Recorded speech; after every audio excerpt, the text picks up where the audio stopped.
have decided as a government that the next 5-year development plan will focus on industrialization in line with the country's vision to become a semi-industrialized country by 2025. The balance of power in terms of the economy in the world has changed. We now have major new players that were not there before when Southeast Asia was industrializing, and therefore we cannot purely take the East Asian model and copy that. The growth that we have achieved is indeed sustainable. Under the vision, actually, our target is to grow beyond 8% each year. So we have to sustain that. Second, we have to ensure low inflation. It is key to give confidence to investors. We have to ensure that the exchange rate is stable. We have to ensure that we continue to attract a lot of foreign direct investment. We have to ensure that our foreign reserves enable the country to meet its obligations.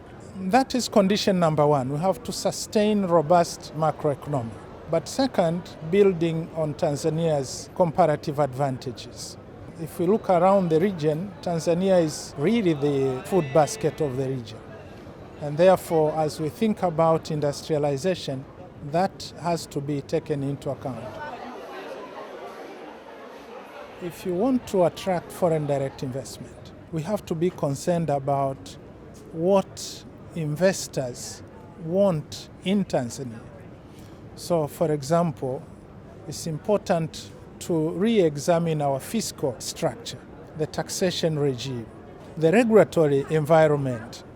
We have to look at safety issues as well for the investors, because at the end of the day, they are not investing in the country for free. Really what we are looking for is a win-win situation so that the investors benefit, and as a country we benefit from our God-given resources. As a country, we are endowed with lots of resources, mineral, agricultural, name it. We are strategically located, and not so many countries have Tanzania's advantage. And therefore, as we devise our industry strategy, we have to be conscious of all this and capitalize on this. Africa has changed a lot in terms of its size, in terms of the population. The middle income classes has grown. So there is potential even to tap the regional market alone.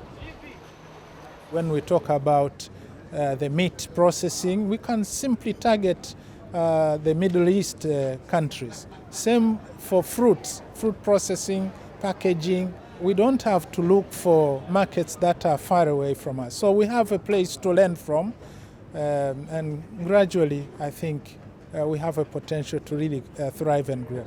I'm optimistic. I strongly believe that development must be by the people themselves. It's not just an issue of copying. It has to be industrialization by Tanzanians and for Tanzanians.